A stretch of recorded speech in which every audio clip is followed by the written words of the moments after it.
মাত্র ২৪ ঘন্টার ব্যবধানে বিশ্বের ৩ দেশে শক্তিশালী ভূমিকম্প আঘাত হেনেছে। দক্ষিণ আমেরিকার ভেনেজুয়েলা, এশিয়ার জাপান এবং উত্তর আমেরিকার যুক্তরাষ্ট্রের ক্যালিফোর্নিয়ায় অনুভূত এসব ভূমিকম্পন বিশ্বজুড়ে উদ্বেগ সৃষ্টি করেছে। সবচেয়ে বেশি ক্ষয়ক্ষতির আশঙ্কা করা হচ্ছে ভেনেজুয়েলায়। দেশটির উত্তর উপকূলে মাত্র ৩৯ সেকেন্ডের ব্যবধানে ৭.২ ও ৭.৫ মাত্রার দুটি শক্তিশালী ভূমিকম্প আঘাত হানে। এতে রাজধানীর কারাকাস সহ বিস্তীর্ণ এলাকায় বহু ভবন ক্ষতিগ্রস্ত ও ধসে পড়ার খবর পাওয়া গেছে। ধ্বংসস্তূপের নিচে বহু মানুষ আটকা পড়েছেন বলে স্থানীয় সূত্র জানিয়েছে।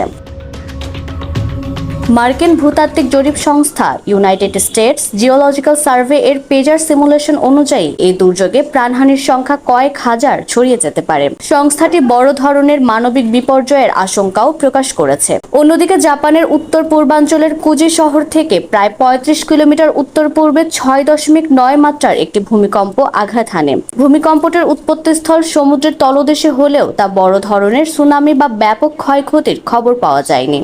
একই সঙ্গে যুক্তরাষ্ট্রের ক্যালিফোর্নিয়া অঙ্গরাজ্যেও ৫.৬ মাত্রার ভূমিকম্প অনুভূত হয়েছে।